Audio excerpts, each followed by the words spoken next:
All right, Gene, you ready to be counted in? Ready in 5, 4, 3, 2. Yeah. Hey, yeah. Where my mom's at? Where my mom's wearing thongs, hitting bongs at? Raising kids, cleaning shits, need a long nap. Where my mom's at? Where My Mom's At podcast with Christina P. Discover the new Michelin Cross Climate 2 tires designed to keep families safer for longer than leading competitors. The Michelin Cross Climate 2 tires provide up to 1 year of additional tread life compared to 4 leading competitive tires. Discover more at MichelinMan.com. This episode of Where My Mom's At is supported by OxiClean Dark Protect, my go-to product for dark and black fabrics. Have you ever been frustrated about your favorite dark clothes losing that deep and rich color? Does your favorite cozy dark blanket look old and dingy? OxiClean Dark Protect helps to keep the colors deep and rich and the fabrics smooth. It is specifically developed with anti-fade technology. It's formulated with enzymes to help prevent pilling. You know when that happens on your favorite pair of leggings, it gets all pilly and horrible? It contains OxiClean stain fighters to remove stains. It works in cold water. It works with your laundry detergent to extend the life of your favorite clothes and keeps them looking newer for longer. You've got to try OxiClean Dark Protect for yourself. If you want to work your magic with OxiClean, go to oxyclean.com/tryme and order a free sample. That's oxyclean.com/TRYME for a free sample while supplies last. OxiClean, work your magic. Saatva luxury mattress. I'm a huge fan of Saatva. People ask me all the time in real life, do you actually sleep on Saatva mattresses? Do you love this company or is this just a joke? I'm telling you, we bought a Saatva luxury firm mattress, king sized, about 8 years ago. And I was so blown away by this company, how affordable their products are. You've got the Solaire, which is the bed we currently sleep on, which lets you adjust up, down. It vibrates. It has a light around the bottom so that you don't stumble in the night when you get up. There's the Lumen Leaf, which is the memory foam. Right? That's what that is, memory foam. And it is just so fantastic. I can't say enough good things about their customer service. They come, they set the bed up, and then they take away your old mattress for a nominal fee. And right now, because their products are so amazing, we have our own URL, saatva.com/theshit. Go there. When you buy your Saatva mattress, you will get $225 off your next order. Thank you so much. saatva.com/theshit. Oh, I'm so glad you're back with me. And with me again is Kati Morton. Yay. Podcast, Ask Kati Anything, where people can submit questions and you give your expert advice. Yeah. Because you're a licensed marriage and family therapist. Correct. So you're qualified to give advice on stuff. Yeah, but I think other people give good advice also. Oh, you know, because experience goes a long way. If you're like, I've been there too, well, let me tell you. I've been there and back. Also, author of the book, Are You Okay? Which that's how I discovered you on YouTube. If you haven't found Kati's YouTube page, such a valuable resource. If you have any issues, I mean, anything in life, and you're just like, I wonder what that's about. What is, I don't know, what's an eating disorder? Do I have an eating disorder? What is this? Kati explains things in regular people terms, which to me was so valuable because I would Google stuff and I'm like, this doesn't resonate. I don't think I understand what this means. And you're so accessible to people. And I just love that about you. So thank you for doing everything you do. You're of course. Such a valuable resource. So Are You Okay is her book, which is a great way to explain therapy. And if you might benefit from therapy, how do you get into therapy? Yeah. Where to start, what to ask. Where to start and what to ask. You can get that on Amazon. That's where I got mine. And am I forgetting anything else? I don't think so. I'm plugging. Well, I thought I'd keep you around because I want you to help me do some business. I love to catch up with the WMMA community. Yeah. And find out what's going on with them through emails and voicemails. So if you want to leave me a voicemail, 213-375-5184 is the phone number. And Where My Mom's At, is it Where My Mom's At podcast at Gmail? WhereMyMomsAt@gmail.com. WhereMyMomsAt@gmail.com. I read these emails. Believe it or not, I have them on my little phone, and I read them when I'm taking a dump or when I'm trying to ignore my children. So both great opportunities to read emails. Yeah. Just so you know, I really do read them, and I love them. But since you're here, I wanted to get your advice for people, for listeners. We have a voicemail. Why don't we start with a Kati Morton? Is that right? That would be an advice one. Yeah. So we have some advice questions, and then we also had a follow-up voicemail. But let's start with the voicemails. Yeah. Hi, Mommy Tina. Looking for some advice. I'm not a mom, but I'm an aunt. And my sister is in a new relationship. They've been together about a year and a half. And she has 2 kids of her own from a previous relationship, and so does her new boyfriend. His kids are 8 and 5. The concern is that both his children have some incredibly unhealthy habits, especially eating, and they are both very obviously overweight for their age. My sister has concerns, but doesn't feel comfortable bringing it up to her partner that he isn't making some of the right choices. Right now, he's a weekend dad, but he's looking into having them more full-time, and she's starting to be more concerned. So, does my sister, as a stepmom, have the right to step in and try and make some changes to create healthier habits for them? Or is she stuck sort of saying, well, those are his kids, and if he's making mistakes, that's his fault? Let me know. I'm home here now. Thanks, Mommy. Bye. Okay, so there's a couple of things.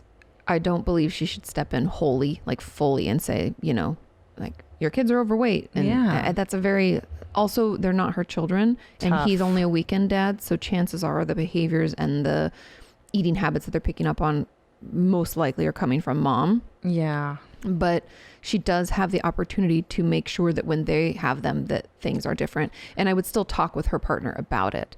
So what I would say to him is more along the lines, calling people fat is not helpful to anybody. So softer language, like, especially their kids, and they're learning how to, I feel bad for children because at such a young age to struggle with weight. It's like, we want to get this under control so they feel good. And also, how do you put a child on a diet? You don't really. It's more about offering varieties of foods and making sure that the food that you're offering is more, because food can be good and not be fried. Yeah. Like, let's be honest, like, French fries are delicious, but you don't want them every meal. And children actually don't want to eat Cheetos and pizza every meal. They just don't have impulse control because their frontal lobe isn't fully developed. So they're just like, this is greasy and delicious, but they should be having a variety of things. Like, I was forced to eat broccoli as a kid, like, finish your broccoli before you can have insert thing I wanted. And I was like, ugh. And I would like plug my nose because I was a little asshole. And I'd be like, this is terrible. And I would eat it. Okay. So, well, that's true. That's not a bad point, Kati, is that bribery works really well in getting them to eat veggies. I do the same thing with my boys. I want a cookie. I want an Oreo. You want the Oreo? Great. I want to see this and this, the greens off the plate. I want 4 bites of this and 3 bites of that. And you negotiate. So I agree. That's actually pretty effective. And you're not a shitty kid. You were just a regular kid. But it's just like, kids don't want to eat things that don't taste delicious. Of course. And I get it. But I think having a conversation with your partner about, like, hey, I'm just concerned. I've noticed they've gained weight recently. Do you think it's stress, or is there anything we can do? Coming at it from a point of like, I worry about them. I care about them. Maybe we should make sure that we're eating healthier foods around them, because modeling behavior is the most important. And the one thing I would like try to stop her from doing is that we don't want to tell children like, that's a bad food. This is a good food. You can't have that. I know. Because then we create this, like, I have to earn it. Or, it's a weird relationship with food. Then you're saying like, that's a bad and that's good. And then we'll feel guilty and shame-filled if we eat the bad food. All foods have places in our lives and they're okay. However, there's a balance. And something you could say to children is like, because they have a tummy ache. I'm sure kids get tummy aches because they eat too fast and eat bad food sometimes. And you can say, sometimes if I get a tummy ache too, if I eat too much of that, next time we'll have something like this, like chicken and some veggies. That makes me feel better. Yeah. And that's just making it more of a conversation versus a judgment is really important. Yeah. Well, there's a few things I thought of on this phone call. How enmeshed is she in her sister's life? Like when someone calls. Oh yeah, because this isn't even her relationship. And they're like, my sister's having this drama. I'm like, what? Like, it's weird. Isn't that a psychological weird thing? Maybe. I mean, when it's a sister, because I don't have a sister. Yeah, me neither. So my friends who have sisters. A stepsister. Sorry. Take it back. A retraction. Yeah. Not but a bio. people who have sisters, I find are closer. Like I have a brother and it's different with a brother. Well, so you're saying this is normal, that somebody would be concerned for someone else's... Probably because her sister's coming to her with it. Gotcha. She's like, God, I don't know what to do, like, and I'm worried, and blah, gotcha. blah. And she's like, Okay. I don't know what to say to her, and I usually have good advice. That's probably what she's Gotcha. thinking. Okay. So I don't think it's so enmeshed. She's like, how She's can like, I help? I don't know what the fuck and to she's do. like, Okay. I have this resource. I'll reach out to Gotcha. Mama Tina. To the comedian. Okay. Yeah, the thing is, too, with a stepmom, I always feel bad for step-parents because it's really a no-win relationship. Yeah. It's such a rough place to be. God bless all the step-parents. Yes, because it's a hard line to toe. Because you're like walking this fine line between. But I think that by and large, especially since they're dating, they're not married, and he has them only on the weekends, her role is not minimal, but it is pretty minimal. It's more that she's consistent, that she spends time with them. They do fun activities, get movement in, and have balanced meals. I know. That's really the role at this point. Modeling is everything. Kids don't do what you tell them to do. They do what they see you do. Yeah, so you can't say, oh, eat healthy, and then you're like, want to order another pepperoni pizza? I'm going to have 5 cookies. It's like, we have to be kind of balanced, and we can be like, it's Saturday, we have fun night. What do we want for fun night? We can order Chinese, we can, and then you can do, because there is room for all foods. There's no judgment around it. It's just like balance. That's so true because, I mean, I had the friend growing up who... their house was so strict against sugar. And then the minute they came to my house was the complete opposite, where it was all sugar and all shit in the, So they'd eat everything. They'd eat everything out of my, and then, but then growing older, I was like, it's not such a big deal to me to have a sweet here and there. Because you had access. It doesn't mean anything. Exactly. Yeah. And then that person who would come over is now really fat and like. Well, they have a tough time regulating, now right? It's a big deal. Well, they get in that binge restrict cycle. Right. I can't have it, can't have it. I'm such a bad person for even thinking that I want a chocolate chip cookie. How dare my body even ask for that? Shame on you. And restrict. And then, oh, fuck it. Binge. And then, oh, I'm bad. I binged. I can't eat. Boom, binge again. It just gets caught. So let me ask you this, because I'm always in a dieting cycle. You're skinny. When you want to have a chocolate chip cookie, debatable. What do? What are we supposed to do when we want to have? Yeah. And I don't have any thoughts about it. And you have one? Depends. I mean, depends on when I'm satiated. So you have to learn. The thing that's the hardest for people is to learn to listen to your body, not your emotions. So am I full? Because like, for instance, I used to work. That's your next book. Am I full? I know. Yes. Are you okay? I've been wanting to write. Okay? Am I full? Gosh. Am I eating my feelings? Yeah. The emoji with the, I don't know. I've been wanting to write an eating disorder book for a long time. I think you should. I'm curious. Yeah. Because I don't know what normal eating looks like. Because my mom was weird with food. Yeah. My dad, ate horseradish and beer. I don't even know. And Fresca. Like, I don't even know what Fresca. I love Fresca. But I mean, my parents were both these. My mother used to go exercise. She'd do jazzercise in the 80s and then go eat an ice cream after. So I never... There's no balance. I didn't know what it was like to eat. So I'm learning now as an adult what proper nutrition looks like. And so, okay, so you want a cookie. Do you eat a cookie every day? Do you feel like you need the reward every day? If you want, but it shouldn't be a reward. That's the problem, is I see it as a reward. And it's not, there's no punishment or reward with food. Food is food. Okay, good to know. Sorry. Didn't know that. That's okay. Ooh, I see that as a people reward. do that all the time. Because think of children, you were just saying, like, we both gave examples of how, like, well, if you eat this, then you can have this. Fuck. And it's so innate, like I said it as an advice thing, but that's really not correct when it comes to eating disorders and healthy eating habits. Gotcha. So we want more intuitive eating, because the truth is our body tells us, like, I'll be honest, at the beginning of quarantine, Sean and I were eating like way shittier food than normal. And I was like, God, I just want like a crunchy salad. Like, your body does tell you what it wants. I wish I ever wanted a crunchy salad. You might be surprised. You might at least want like lettuce on your sandwich. I do. No. I do crave salads sometimes. You're like, I just want green. I want like healthy. Because your body's like, I need whatever's in that, right? It needs some of those micronutrients. Yeah. So your body does really tell you. We just get so used to not listening to it. The other day I was doing a yoga class through like my streaming thing. RIP my body. I hadn't done yoga in like a month. I was RIP. like, where you're like shaking. They're like, just hold it one more breath. And I'm like, oh, I'm doing It's it. so hard. Yoga looks so peaceful and it just is not. But inside you're like, it's the worst. Yeah. What's Yoga's this muscle? It's the worst. Totally. And like everything that looks super easy, like surfing, yoga. So difficult. It's the hardest shit in the world. Yeah. So, Okay, but so it is good for my brain a little it's the because best. it gets me out of my head because I have to hold that pose until I can't anymore. But the teacher said something that was really powerful to me. She was like, if you need to put your knees down, like we're doing plank or something horrible and torturous. She was like, if you need to put your knees down, listen to your body. Your body does 1 trillion things every day. It's very wise.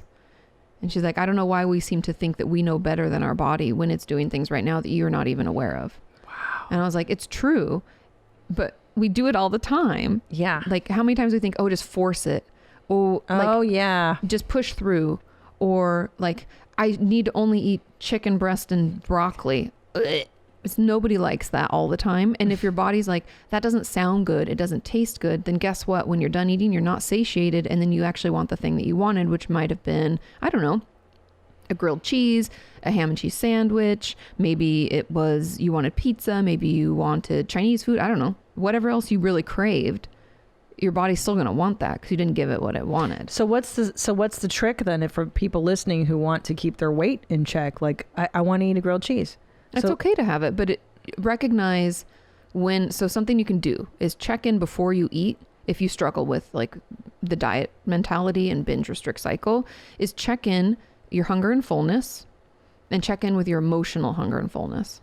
So, because I'll be honest, if I'm too stressed out, I don't get hungry. I'm that person. And other people get super hungry and there's no fullness. When I'm depressed, I don't eat. When I'm stressed, I eat. Yeah. So then what we talked about in our previous episode about the impulse logs, they come in here too. Oh, that's interesting. Because eating or not eating is an impulse. It's emotionally driven, right? Otherwise, we just, like kids are so aware. They eat in so intuitively. They do. I don't want anymore. And they don't. And it's not that they're going to binge on cookies or anything when they're little. They just, I don't want anymore. Yeah. And they don't eat anymore. And then they'll have like their last piece of broccoli in their mouth. They get up and start running around like a maniac. But then, okay, so this is good because we were just saying how I bribe my children to eat 3 pieces of broccoli before I give the cookie. So am I disrupting that natural intuitiveness of their eating if I'm like bargaining with them? Do you know what I mean? Yeah. It's tricky. It's tricky with kids because you do want them to eat vegetables. Yeah. And I think part of it is we eat dinner first, then there's dessert. So Right. it's not Try to like you establish. have to do this in order to get this. It's like if we don't eat dinner, we can't get dessert. Yeah. Because dessert comes after, you know? After you've had, I try to explain that like this is nutritious. That's just like empty. Yeah. And I mean, they're little, so it's difficult. Yeah, they don't get that shit. And so it's more just like we eat dinner first and you have to eat some of everything. We can't pick and choose here. This is dinner. Right. Maybe it's that more of that conversation. You know what's interesting when you just said that there are no good or bad foods. And I think too, I have that in my head of like, there's value judgment attributed to a piece of chocolate. And that says something about you if you eat it. How dare you? And you're doing it, but that's interesting too, because then it becomes a thrill, right? I'm doing something naughty. I'm having that. I got my reward. Look at me. I earned it. That's how I feel. And that's what's sabotaging me is I go, well, I lost 2 pounds. I've earned a candy bar. And you're like, what was that? Like, what are you doing? What is that? What am I doing? It's diet mentality. Yeah. Because you couldn't have the candy bar before when you could. When I could, but I would just have to balance it out later. Right? Like if you just have the candy bar and then what? That's it. Period. You had a but candy bar. then I'll stay fat. No. You'll be surprised. If you listen to your body intuitively and let's be real. Wow. I love candy bars just as much as I love chocolate, let's say. Brownies. That's my thing. Yeah. But I honestly can't eat them every day. Like I start to kind of get sick of it. Right. We all do that for all foods, good, bad, whatever you want to call them, however you want to judge them. But we get sick of all foods because our body needs a variety of foods. Yeah. So that candy bar, yeah, you can have it. But I bet if I told you, you know what, Christina, you have to have a candy bar 5 days in a row, you'd be like, it's horrible. It's so true. So It's the That's not so letting true. yourself that makes you become obsessed with it, which makes you think that you don't have control over that food, which makes that food dangerous. But it's really control's an illusion. You're just like playing this game, this restrict binge cycle with yourself. And so if you let yourself, when you crave a candy bar, be like, I'm gonna have a candy bar. And then it's over. It's over and it doesn't really matter. And there's no making up for it. You don't have to earn it again. You don't have to over exercise because you had the candy bar. That's the problem, though, because that's what dieting tells you, though. But I know. that's what you're taught, right? Is that like, okay, that's 300 calories. I just ate a candy bar, so shouldn't I tomorrow balance that out? Well, no, your body will balance itself out. Our body likes to stay in a certain range of weight, and it changes as we get older too, because we need a little more. But what if I'm trying to lose weight then, and I want the candy bar? That's the problem. Well, even just eating intuitively, I think you'll find you eat like potentially less if you find yourself overeating, because that's the big feeling thing. Of overfull. Yeah, you shouldn't have that. Oh, yeah. But that's the comfort. That's comfort eating. Yeah. Because that overfull. Yeah. Pulls your focus to that and away from the real upset, which could be. I know. I'm sorry. I can I tell you something? Is that, and I love stuffing myself. I'm just like, I love it. I just do. And it's soothing. It's soothing. And I think that's what the problem. We need to find other ways to soothe your system. I know. I'm sorry. Not alcohol. No. Not pot. Nothing in your mouth hole. Nothing in my mouth hole. Why can't I find like, some people love to run. They're like, nobody. People soothing. And I I'm think like, that's a lie. It's not. Nobody likes to run. That sounds painful. It's so jarring, like as your feet hit the pavement. I know. I hate it. That feels like punishment. It does. To me. Even I'm like thinking about it makes me cringe. But I think that there are like going for a walk, talking to a friend, doing an impulse log. I'll do the impulse log. I like to be self-flagellating, so that that would satisfy that self-flagellation. I'm like, what's wrong with me? Yeah. What am I craving? Because craving's an interesting word, right? Yeah. And if you're craving that over fullness, what is it you feel like you're not getting enough of? Like, yeah, maybe, but nothing in your mouth hole. I'm just kidding. Nothing in my mouth hole, because I will spit it right on the sheet. On the sheets. Fuck. All right. Yeah. This is great. You need to write the diet book next. The not diet book. The undiet. The diet. anti-diet. Yeah. Well, it's just intuitive. Our body tells us. We just, for some reason, think we're smarter than it, and I don't know why. Or just we override what the body is telling us because of Force the it into feelings. submission. Yeah, the feelings. God damn it. All right. Michelin. Is there any other tire company you trust more in this world? Of course not. Michelin's been around for so long, and I only have Michelin tires on my car. And safe driving isn't limited to new tires. Your family should feel safe behind the wheel, driving on tires with 35,000 miles of wear, just as they do on new tires. Discover the new Michelin Cross Climate 2 tires, designed to keep families safer for longer than leading competitors. The Michelin Cross Climate 2 tires break up to 56 feet shorter than leading competitors on wet roads and 16 feet shorter on dry roads, even when worn. The Michelin Cross Climate 2 tires provide up to 1 year of additional tread life compared to 4 leading competitive tires. And when you buy them now, you can enjoy a warranty that gives you 60,000 miles of peace of mind. New Michelin Cross Climate 2 tires. Buy them now, thank them later. I'm telling you guys, if you want to buy worn tires, this is the way to go. 35,000 miles of wear, just as they do on new tires. It is fantastic. Discover more at michelinman.com. Oh, it's my favorite time of year. It's the time to watch Christmas movies. I love them all, but what if you go to Netflix and discover your favorite Christmas movie isn't available? Get ready to have your mind blown. You can use ExpressVPN to watch any Netflix library in the world, bros. This weekend, I used ExpressVPN to stream a Christmas classic, Love Actually. You love that movie, on German Netflix. Oh, snap. That's right. It was so simple. I just opened the app, hit one button to change my location, and then you refresh Netflix, and that's it. See, ExpressVPN lets you control where you want sites to think you're located. So you can choose from almost 100 countries. So just imagine all the Netflix libraries you can explore. ExpressVPN works with any streaming service, Disney Plus, Hulu, BBC iPlayer, you name it. There are hundreds of VPNs out there, but the reason I like ExpressVPN to watch movies is because it's ridiculously fast. So if you visit my special link right now, expressvpn.com/WMMA, you can get an extra 3 months of ExpressVPN for free. Support the show, watch what you want, and get your holiday fix at expressvpn.com/WMMA. Here's another one. Okay. Do we have another voicemail? We do. Let's listen to another voicemail. Hey Hitler, it's me, Joe, calling from the Trans-Canada Highway where the East meets the West. And I have a question about my 4-year-old son. We've had an issue with him for the last 2 years where he always gets scared with relatives. When they come over and randomly visit, when we go to them for get-togethers, he'll throw a huge fit and tantrum, and it's getting way out of hand. We've tried researching it, talking to his doctor, everything from books to videos. We can't figure it out. Any advice would help. Thanks a lot. See you later. Well, thank God you're here. Perfect. And there's a lot of, even just listening to that, I'm like, well, there could be a lot of reasons. And it's tricky. He said 4, right? Mm-hmm. So they can communicate easily and tell you. Just depends on how comfortable they feel with it. Because my red flag is like, who hurt him? What happened? That's what I heard too. Because children don't like it, he didn't say a certain person, so I don't know what this is and who showed up unexpectedly that maybe spanked him, or it could be anything like that, right? Or maybe just scared him, like trauma, again, fearing for your life. And as a child, you don't have much power, so things can be really traumatizing really easily. And so did someone discipline him that scared him? I'd be curious, and I'd talk to your child about it. Like you said, talk to the doctor and everything, and that's great. We do want to rule out anything else, but talk to your kid.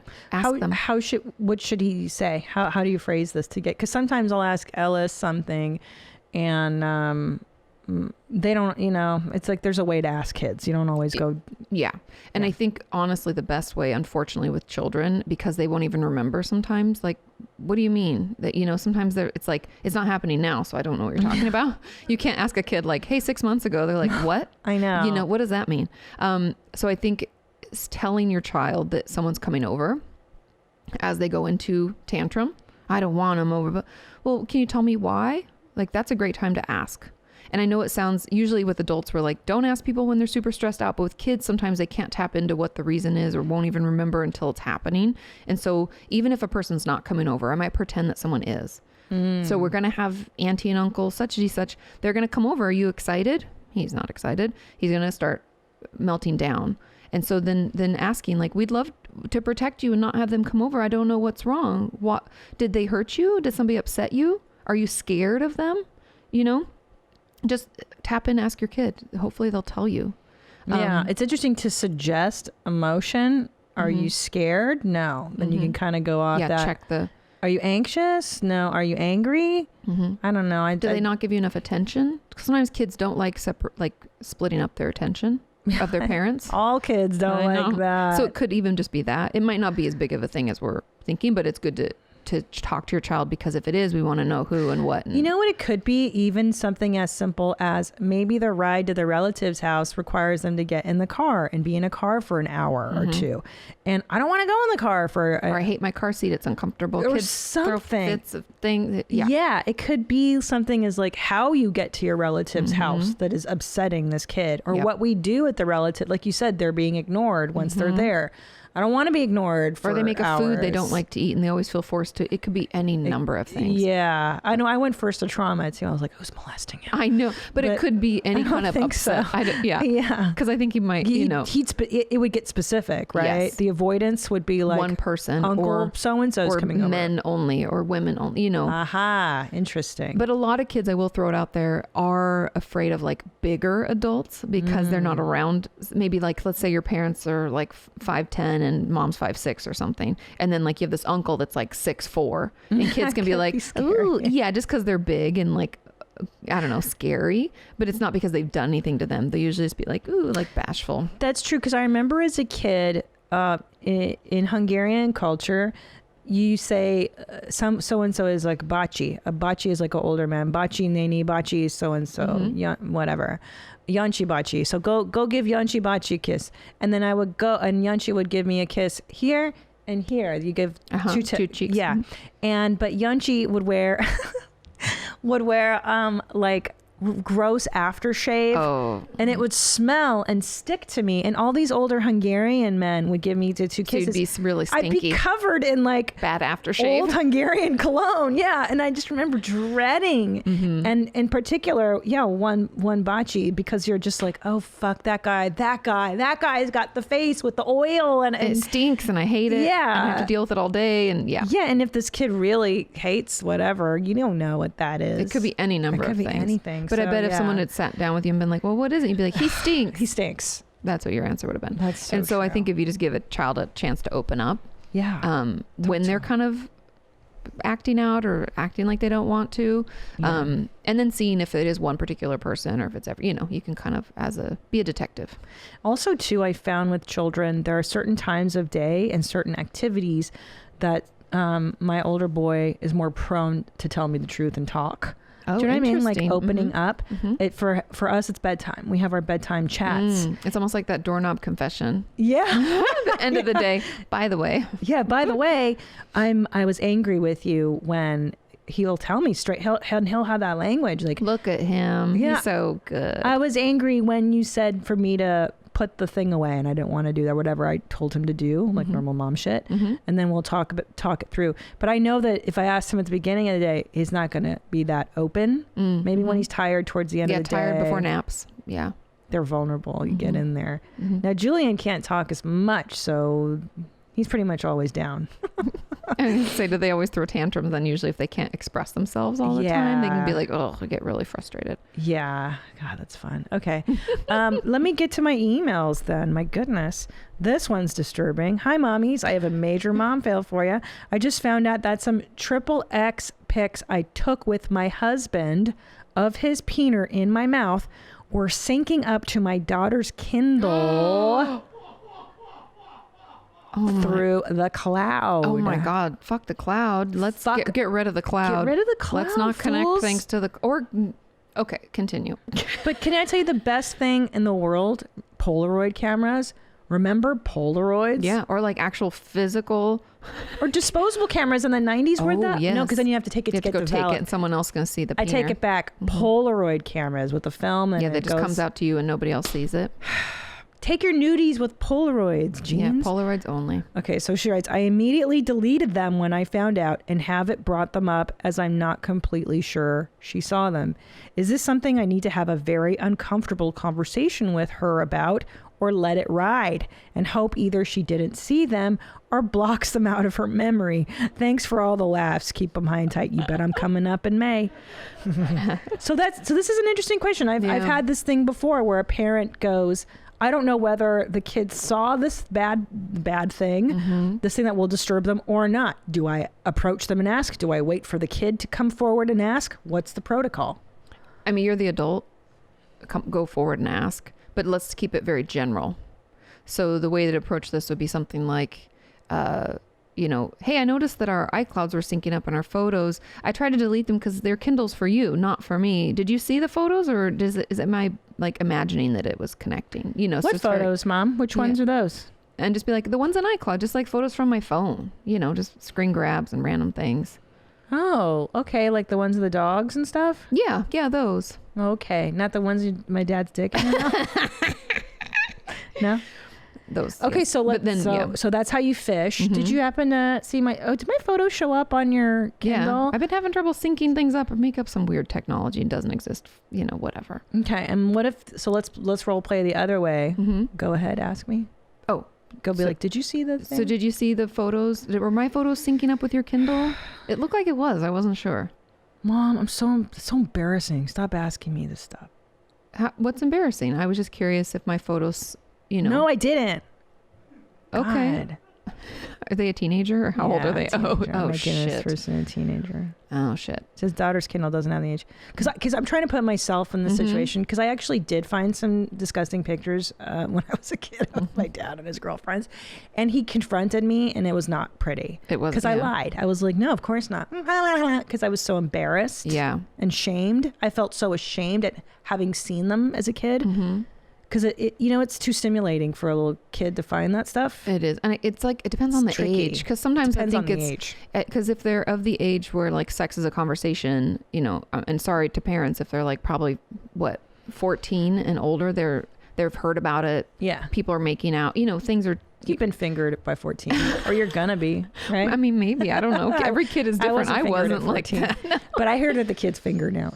Kids are, seems way younger than but then I sound old when I say that. So whatever. But I think, there are conversations to be had about sex. And I think that's an opportunity for one, as uncomfortable as it is. It's horrible. So let's go through, let's say it's a kid. Mm-hmm. I mean, like a little kid? The kid's got a Kindle. So how old is a kid with a Kindle? My kids don't have. Yeah. I mean, if they're reading full books and stuff. They're reading. Yeah. I mean. 10. Yeah. Because if they saw it, you may want to wait for them to bring it up to you. Because if it's an issue, they probably would bring it up to you. At 10 years old, you would wait for the kid to come forward. Yeah. But if they're a teen. Different. Then you need to talk to them. Like, it's totally different. Yeah. And you would then have to fish. And if they're like, get out of my way, it'd be like, okay, I was just checking, And then what? You let them. You let it go. If they don't want to talk about it, you can't force a conversation. That never gets us anywhere with teenagers. Oh, I would force it. I'd be like, well, then it'd turn out terrible like your dad. Where you're like, because then they'll just be like, knock it off. And then they'll slam the door or they'll leave or they'll tell their friends about it. Or, it's just so if it's a teenager, then you would, you suggest like, you fish. Cool. Let it ride until they bring it up to you later. Maybe because the chances are, to be honest, if they're old enough to understand what it is, they don't want to talk to you about it. That's what I'm thinking. They're like, I wish I didn't see it. But you want to at least, the thing about being a parent, I think, you can disagree, is just letting them know you're open to conversations. 100%. There's nothing that's off limits. So, because you'd rather they come to you first. So this is a good opportunity to be like, sex is okay to talk about. It's not a dirty, bad thing. You shouldn't have seen that of us because those are private photos. I didn't realize that happened. That would be kind of the conversation. But just asking about it, fishing, because if they have questions or like, yeah, that was horrible, I don't want to talk about it. Okay. Be like, okay, I'm sorry that happened. I agree it was horrible. But I want you to know that, if you're upset, you can talk to me about it. Yeah. And that's it. And they're like, I know, Mom. Yeah, because it's embarrassing for the kid. Yes. Because you're just like, ugh, why did I don't want to see that. And now you think of your parents in a different way once you see them. And it happens to every kid, whether you walk in on a parent peeing or in the, like getting out of the shower. I mean, I know. Homes are just homes and parents aren't perfect, but no one, like, the conversations are what's important. So being open to the conversation, fishing for it, giving them an opportunity to tell you. Yes. And if they're too young to even know, like, and not let's the Ellis, I mean, let's kid. say like 7. I know, he's like, he doesn't even know. Yeah. But even at like 7, 8, they would probably be like, Mommy, what's this? Yeah, you don't even know. So what do you say to Mommy, what's this? Then you say, oh, these were actually personal photos of Daddy and I, because we love each other. You'd have, as much as you can. You can have conversations with children about sex. I've told you, sex is how we created you. I know, it's uncomfortable. But the goal is to have them be open to talking to you about it, knowing that it's not embarrassing. We don't have to belabor it. You don't have to keep talking about it. You can just say, like, that's how we created you. And sex is part of Daddy and I's relationship. And you really shouldn't have seen those. And I'm sorry. Yeah. But you don't have to be, babies. There's nothing like shock. You don't want to be shocked. You don't want to be shame like something's wrong with that. You don't want to make them feel embarrassed or you act embarrassed. It's like, this is just a fact of life. You shouldn't have seen them. I'm so sorry. Yeah, I think that's probably true. Confusing. It's always like that. Just diffusing the ookiness of any. But it's hard because we feel that way. Yeah. She's probably like, oh my God. Yeah, it's horrible. Yeah. It's horrible. I couldn't imagine. But again, Polaroids, bro. Like if they still sell them, that is the only way to take nasty pics. Yep. Is on a fucking Because then there's only one copy in the world. Yep. Because for your information, that the cloud can be hacked. Oh yeah. By like Russian Who dark knows? web. I don't know, dude. Something. Some fools out there. Yeah, right. Malicious intent. Those assholes. I don't know. Digging in our weird photos. Hope they like my screen grabs of recipes. I know. All my Pinterest boards. All my cat memes. You're welcome, Russia. I know. There's nothing spicy in my photos. I know, me neither. Here's another one. Miles from Delaware here, long-time listener of all things YMH and resident water champ. Oh, very good. Ooh. Congrats. I have been wanting to propose to my girlfriend for a while, but her family situation is a little complicated. Her parents have been separated for almost a year and a half, and it looks like they will get divorced in the near future. And I have a great relationship with both of them and obviously do not want to be stingy and take a side. I don't want to propose to her without consulting both of them first, but I feel like marriage is currently a weird topic for both of them at the moment. Any advice from the main mommy on how to address this precarious situation is much appreciated. All right, Miles, what do you think? There's so many boundaries that aren't in place here. I know, right? I think he's a little too concerned with them and not him. Yeah. And part of me is like, it's great to want to consult both of them, but does it matter that they're getting a divorce and that you're in love? No. Nobody's fucking, I know. And so it's a weird, I'm responsible for them. Yeah. Which I'm like, you're not. So let yourself off the hook on that. Yeah. And yeah, it's totally enmeshed. But what Katie's saying is, that's interesting, is that you're not responsible for what her parents are going through in their private life and how they might potentially feel at you proposing to their daughter, right? That's like, yeah, it's classic, like your parent was a narcissist or codependent shit. Yeah, codependent alcoholic, like that kind of thing. So you're walking on eggshells, hoping to not upset other people. Meanwhile, your life is getting held back. Oh my God. You know, and you can't shrink to fit the box that you think will fit for other people. You're talking the first 34 years of my life before therapy. It's exhausting. It's terrible. And emotionally taxing. I know. And then we don't end up doing anything we actually want. And then we wonder why we hate our life. You know? And so I guess it's going to be hard, but this is like breaking patterns. Yeah. Is set up a time to talk to both of them because that's what you want to do. Yeah. And you just got to do it. And you can care about people because other people are like, well, then that's so like not caring or compassionate. No, you can care about people and be concerned, but that's their personal stuff. Chances are they're not going to want to talk to you a ton about it anyway. And they'll be happy for you. Any parent, any decent parent who's trying their best will be happy for you, regardless of the fact that their marriage is imploding. Right. You never know. Yeah. You don't know what the reaction might be. The mother might be like, oh my gosh, amazing. Mazel. Let's send out announcements. How can I help? Yeah. I can't wait. Hopefully COVID will be over and we can go, where are we going to do this? Yeah. You never know. Okay. That's a good point. Yeah. He needs to get into therapy. Miles, get your life, son. Yeah. Take what's yours. Do what you want to do. Take what's yours, homie. Don't have to wait for other people to approve. No. Or to make them feel comfortable. You don't. I know. They're responsible for their own feelings. They are. When Tom proposed to me, my dad was divorcing from his second wife. Yeah. I say, how many times has he been married? I was curious because I know he's a narcissist. So I was like, this has to be tricky. Yeah. And I remember, like, he was shitty to me. Of course, he's a narcissist. Yeah, because he's like, I'm getting a divorce and you're getting married. I'm like, and then my mother too was like, I'm getting a divorce because she was divorcing too.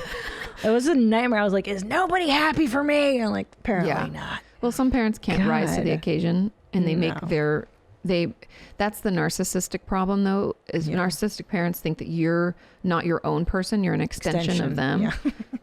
Which is so not healthy, right? And because you should be able to have your own joy, your own love, and they can have their own joy and love, but they can't see it that way. It doesn't work that way. They're like, it's about me first. It's me. And it is because they're wounded birds. It's not, they're not doing it to you. No, they're doing it to themselves is actually what's happening. And they're so filled with upset and trauma and lack of ability to cope that it comes out everywhere. But they just put up this facade of, I am so good and I'm amazing, you know, and that's what makes it hard for us to tolerate because it comes along with manipulation and gaslighting and and all that shit. A lifetime of that. Well, speaking of narcissistic parents, this one's great. Hi, Mommy Jeans. I'm 24 and just got engaged to my jeans. Congratulations. Oh, yay. We are currently in a long distance relationship, but I will be moving out of my family home and in with him after our wedding next summer. My mom and I have a very close relationship, and I know she does everything out of love for me. But for the past year, she's been making me feel extremely guilty for wanting to move in with him and start a life in a different country. When she saw the ring, she was very vocal about how she didn't like it. She occasionally remarks on how I'm, quote, abandoning her and don't care about her anymore. She guilt trips me about not being able to raise her future grandchildren. In her perfect world, she would want us to live next door to her and basically have Oh my God. 50% custody of my kids.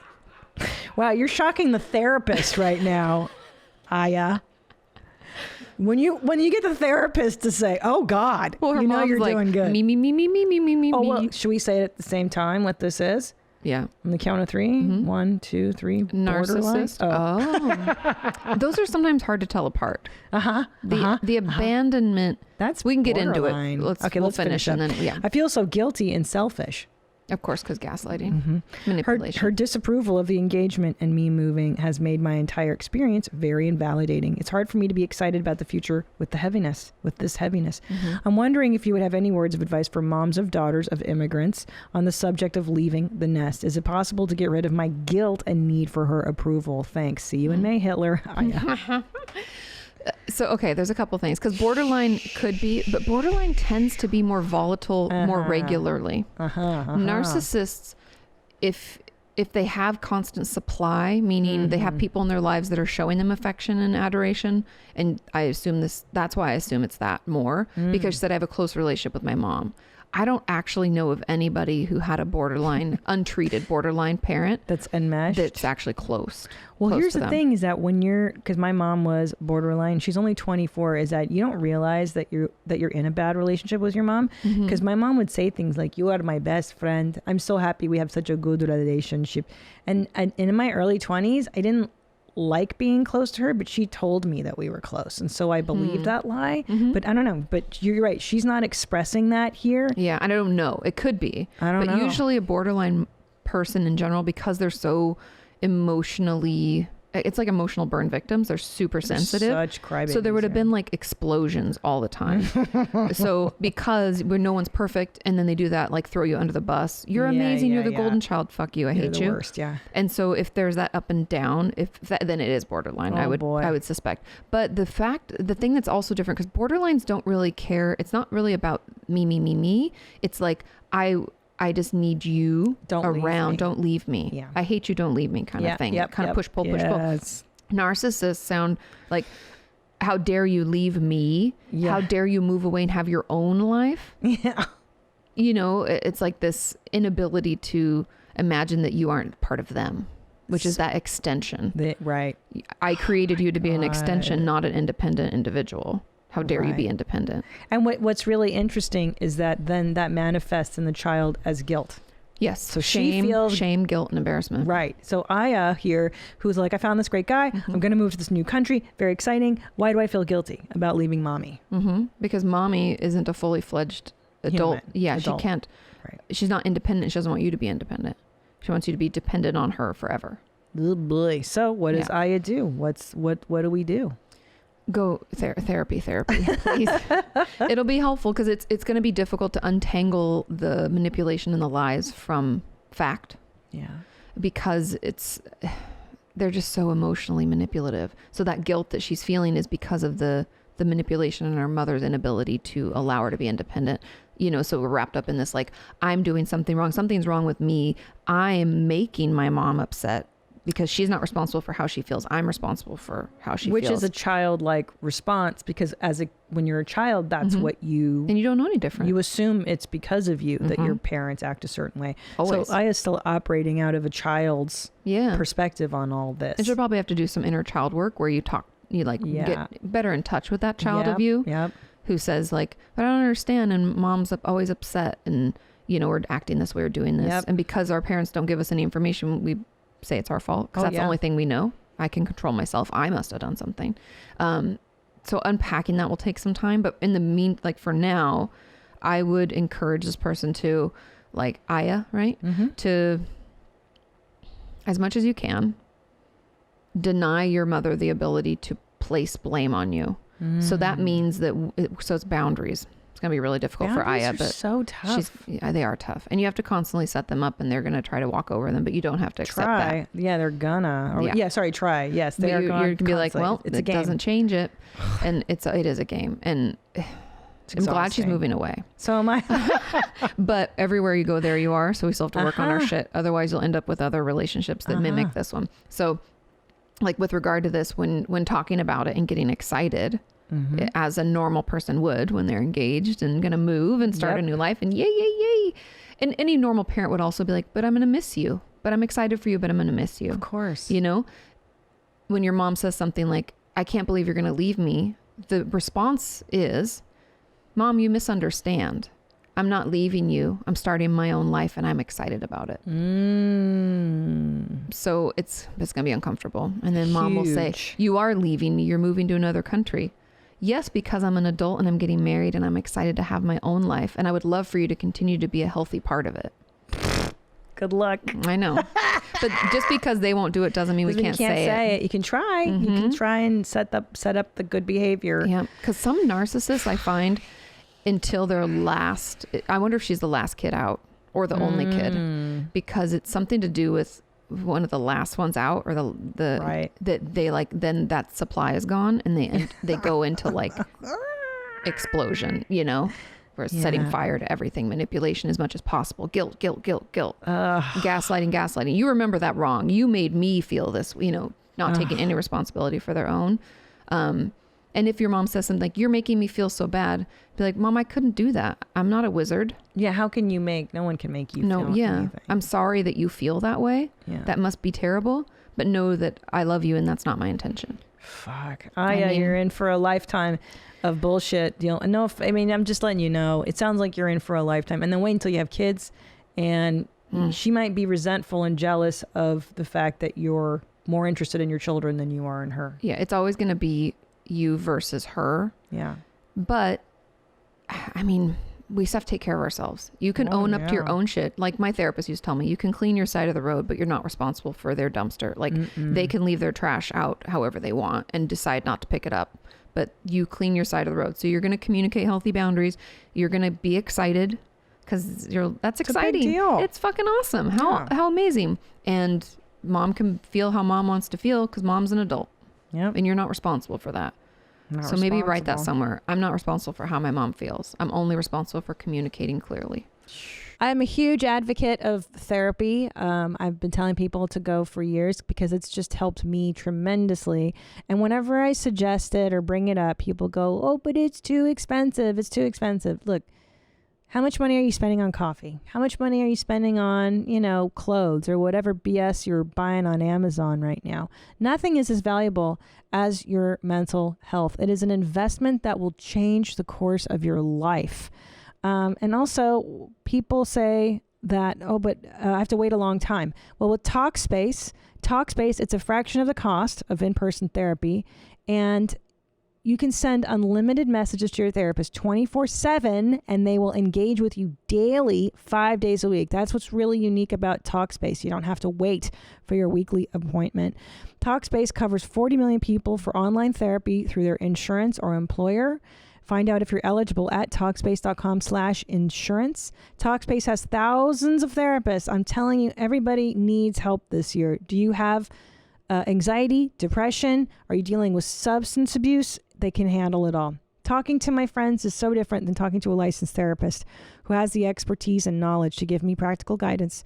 Talkspace gives us the support we need at an affordable price. As a listener of this podcast, you get $100 off your first month with Talkspace.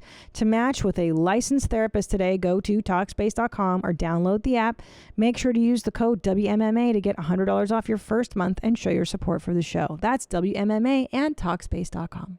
It's a big lesson to learn. It is. It's hard. It's an adult lesson to learn. And you're not really, I think, a full adult until you realize that. And also, too, I might say that now is a great time to set these boundaries down with your mother, because you must protect your marriage. Yes. And now your alliances to your husband and your future life with him, guard it. Do not let your mother poison and because even her shit talking the ring. I'm like, you think she's going to be cool at the wedding? She's going to throw a big fit right before. to try to make it ruin about it. her. Mhm. Yeah. And then there'll be like aftermath where like, you didn't spend enough time with me and nobody said hi to me in the way I expected. And Yep. how come I'm not in all the photos? Who knows? You didn't give me my thank you.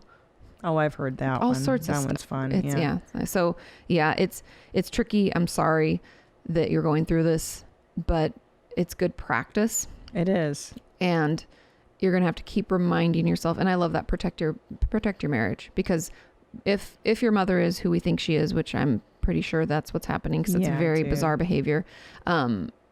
She will try her best to get you back and she'll try to tell you horrible things about him Oh, that's and tell him horrible things about you. So just protect it. A number one. That's what they do. They try to Name calling, sabotage. yep. Oh my Ugh. God. My mother hated Tom Segura. Of course. Hated Tom. He was a threat to her. A threat. Yeah, he's so poor. He's not going to be. Oh, yeah. They're never good nothing. enough. They're never good enough. Only mom's good enough. I know. Oh my Blech. God, what a nightmare. Oy vey. I'm sorry, you've got a real pickle ahead of you, but focus on your new family, your new life with this wonderful man. Congratulations. Yeah. And you're going to just have to manage, Mom. It's going to be a management issue. Yeah. And just, relearning. And there's a great book. I think it's called Stop Walking on Eggshells. Hello, I've got passages outlined, It's a great highlighted book. on that one. Yep. Mom that will knows be one. helpful for her, I think. It's called Stop Walking on Eggshells, Yes. right? That one. Great book. Yeah. Yeah. God, there's so many great books There's about so- toxic parents. If I there's know. a book, I think it's just called even How to Deal with Toxic Parents. Oh, really? Okay. Yeah, I found that one. That was really helpful. Shit, I got a whole library of that. I'm still dealing with mine. Yeah. It's hard. But anyway. All right. Here's another crazy mom prob. Here we go. I recently moved back to my hometown in Southern California after living in the Midwest for 10 years. My husband and I moved in with my mother, who has always been a narcissist and possibly has some other mental disorders. She's a 73-year-old boomer and has the beginning stages of dementia. Oh, no. Bully. She has not been nice to me at all since we moved in. No Surprise, shit. surprise. Yeah. Even though everything was fine months ago before the move. We've been here only 3 months and I get blamed for everything that goes wrong. Anytime I disagree with her, she threatens to kick me out. And she constantly argues with me for no reason. It's extremely emotionally exhausting. I know moving out would be best, but we don't pay rent, even though I have been paying all house bills since we got here.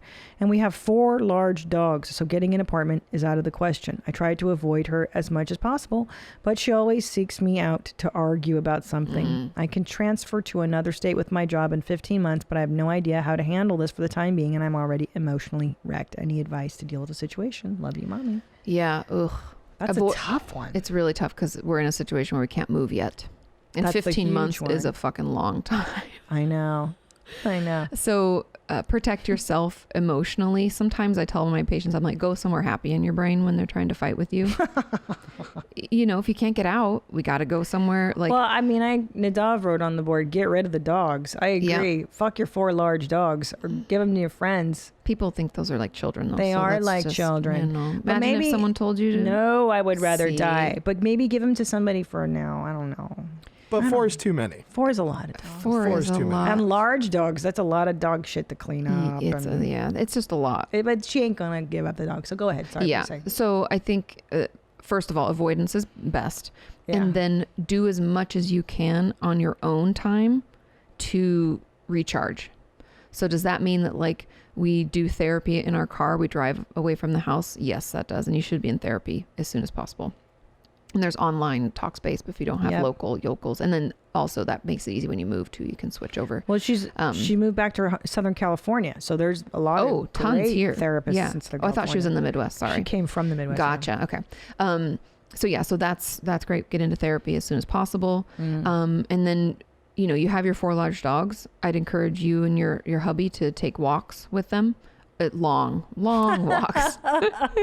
Just 4-day walks. Yep, just sleep on the sidewalk for a long time. Oh. Just don't go back. No. But just getting out, doing things that feel good to you, making time for conversations with your friends in a area or space where your mom can't overhear and be a weirdo about it. And when she picks fights, just know it's about her. It's not about you. As much as you can, protect yourself. And when she tries to place blame, it's okay to say, that wasn't my intention, or that actually didn't happen. or, I'm sorry you feel that way, but I can't change how you feel. We have to kind of learn some phrasing to like, I'll toe my part, but you're blaming me for the whole shebang. And it's okay to say, like, I know you feel bad, but that wasn't my intention. Or I know that was upsetting, but you have to recognize I didn't do that. Yes. I think also the problem is we think of these people, especially if dementia is in the picture, you think that you're arguing with a rational, coherent person. And I think that's like, okay, let's throw that assumption out. Yeah. Like, first of all, mom's got a lot of issues. And I see you acknowledge that, but do you really acknowledge that? Yeah. Because sometimes as your parent ages and gets wackier, you think of them as how they were when you were younger and they were younger and more lucid and coherent. Like, I always assume that my parents, I have 4 of them, 2 are gone, thankfully, but that I'm dealing with a toddler. I always think of them as a little kid. So the more you can think of your mother as not an equal emotionally, rationally, and as someone that you really need to, like, are you going to fight with a 2-year-old? No, you're not. It's not going to be productive. Yeah. Like, why can't I have a cookie? Because you just can't have, you're 2. Yeah. And part of it's also grieving too. Because like for a lot of people, they're like, but it'll get better. Or because you might go back to like, maybe there was a magical moment for like a year or something where things were good because you didn't live with them and you were so far away. You talked to them like every other month or something, know, and you're like, it'll be good again. We'll have a great relationship. And you're like, that person doesn't exist anymore. And I need you to allow yourself to grieve that loss. Which is huge. Yeah. Because or again, the mom like, that you wished. Because hearing her complain about mom, it's like, you're complaining about the mom you knew, maybe. Like, this is not... You don't live with your mom anymore. No. This is someone else. And it's sad. And it's okay to be Adapt sad. to it, yeah. We all have to grieve like the parent we wish we had or the family we wish we had. Of course. And that's hard. And breaking those patterns of behavior is hard. Because like guilt might have been your main role.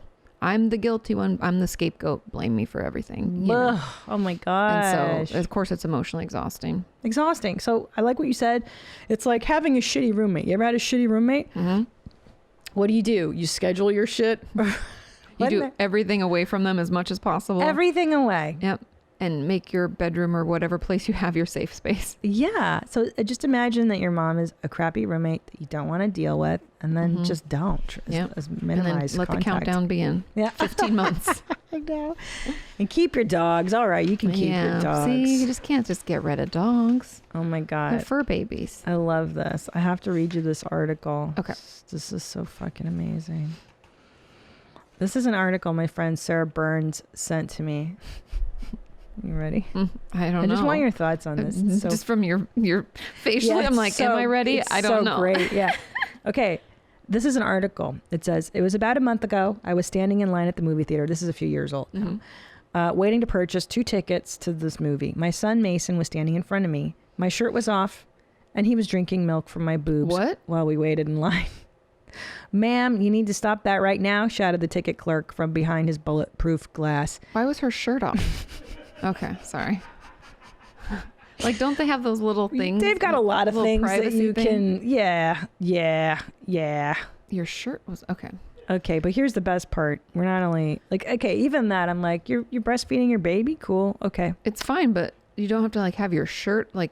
Is your other boob just hanging out too? The one that's not being suckled? Because I've breastfed in public, and you can buy a shirt. So you just kind of boop. Yeah, you just boop. Or just like, and like the little thing comes. Yeah, and then you also, people have the little drapey thingy if you want more privacy. Dude. You can go in your fucking car. Yep. I've done it in the back seat of our car. I've had friends like pump on the way to things. They're like, I'm just going to do this, and they'll put the standing in line and then getting indignant when people are like, lady.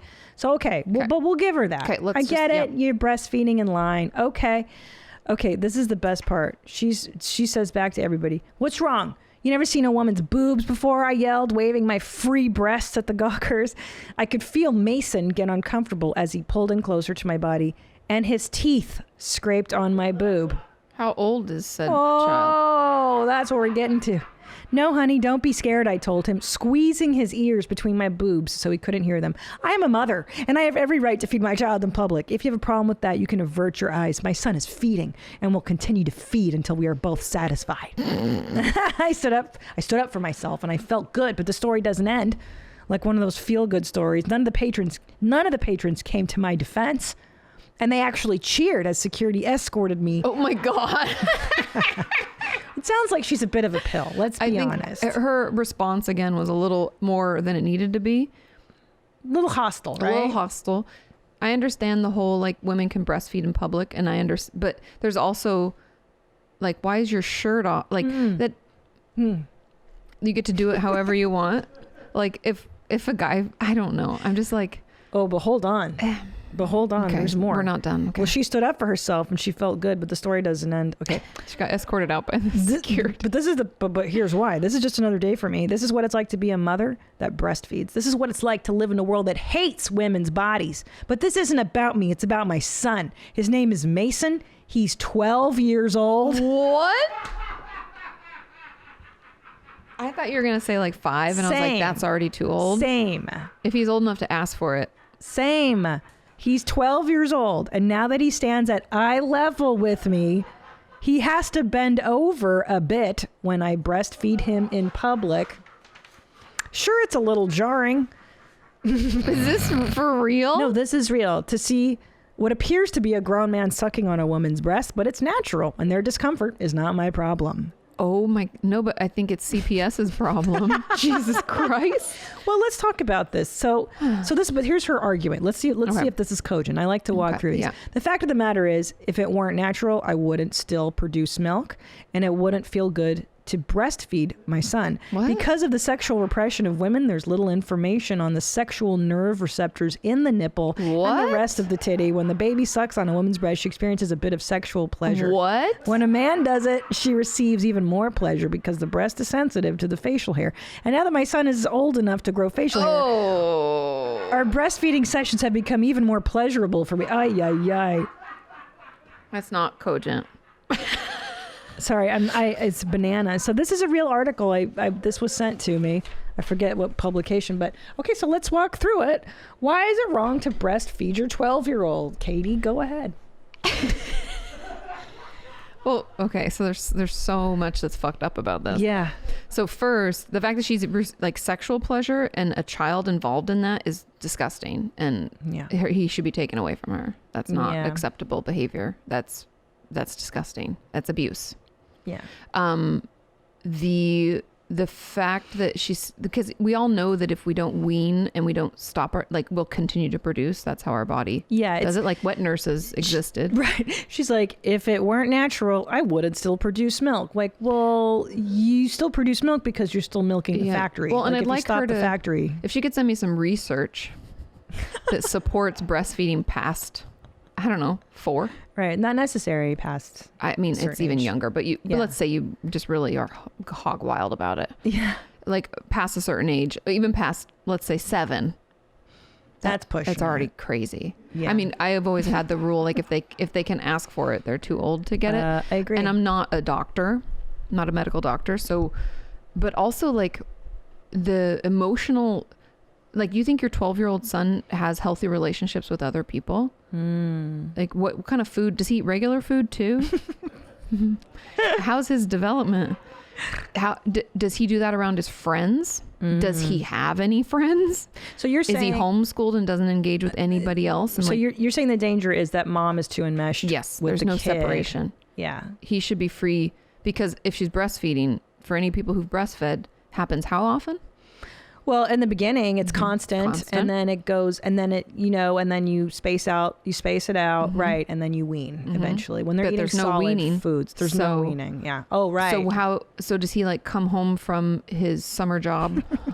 Do you know what I mean? We're getting to the age where you're like, what? I mean, when I was 12, I was smoking cigarettes. Does he play soccer and then hop off the field to get a quick tap on? Like, that's so messed up. Thirsty. Yeah. And then like, I know how. Like, God. Riddle me this, weird lady. Yeah. How does your son then feel free to go about in his life and do what he needs to do and have crushes on girls or guys and like feel out who he is when he's legitimately still hooked up to you. To mommy's teats. I think mommy is afraid to be alone. I think it's all this is mommy's issue. Yes, definitely. mommy has a big issue. Because you're messing with his sexual development. You're messing with his social development. At this age, at 12, you're masturbating frantically. Yeah. You should be thinking about girls, socializing, differentiate, going out and trying to become an adult. Like, you know what I mean? Your adolescence is coming. Having friends at school, getting bullied for the first time and navigating your own confidence. You should start to feel like, because you start to feel more independent. He's almost a teen. Yeah. Next year. He's growing facial hair. Hold on. That's disgusting. I've been encouraging my son to not shave because it feels even better when I feed him in public and I can feel his beard coming in. Which is disgusting. Yeah. She's turning her son into like a sexual play thing, and that's terrible. Yeah, it's a little off. I can't believe she had the gall to write that, like as if she's like higher, like high and mighty. Other than like, I'm like, that's child abuse. And what I love is the indignation that people were like, "Hey, lady, stop feeding your 12-year-old son with a mustache." And that's like a weird mustache when that comes with a in, little like Hester the Molester mustache. Yeah. Yeah. That is so nasty. That nasty little... and even when she said teeth, I was like, how big is this? I pictured her holding this big child, but this child's probably like 120 pounds. I'm like, standing on his own leg. So you're saying that, I mean, look, breastfeeding is such a touchy issue in the mom world. Mm-hmm. It is so controversial. It's fine to do it if you can. There's no judgment if you can't. And I know there's no like age limit, but there's let's be honest, children need to be free to do their own thing, and they eat solid foods. They don't need breast milk. Like I said, I'd like to see the research to show that there's a benefit, because the reason that we breastfeed children is because when they're babies, they can't eat solid foods. Right. And it's the best way for us to get nutrients to them if mom is eating properly. You know, like there's things, right? And if we're able to produce enough, but formulas have come a long way. Yes, Again, there's no judgments with that. But 12, that's wrong. 12 is fucked That up. is fucking crazy. Yeah. I don't know. I mean, that is disturbing to say the least. I know. That was fun. Well, that's why I brought it up. I thought of all people, you would enjoy such a fucked up article. But I hope she's saving for his therapy, because he's going to need a lot of it. No. He's going to have such an obsession with boobs, I would assume. They all do. But yeah, this one's even worse. Yeah. And it's not a boob obsession that he got to create on his own as he's like prepubescent. Right. Deciding, stealing his dad's titty magazines or whatever, like normal behavior. I know. It's so fucked up. Like having your mom's boobs be...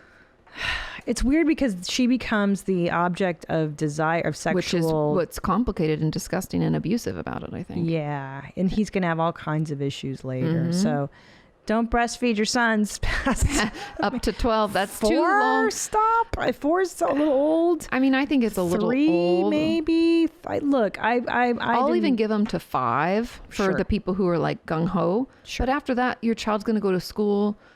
They need to be out with other kids. Even if you homeschool, they need to be socializing with other kids, and they can't be hooked up to mom's teat forever. Like, Jesus Christ.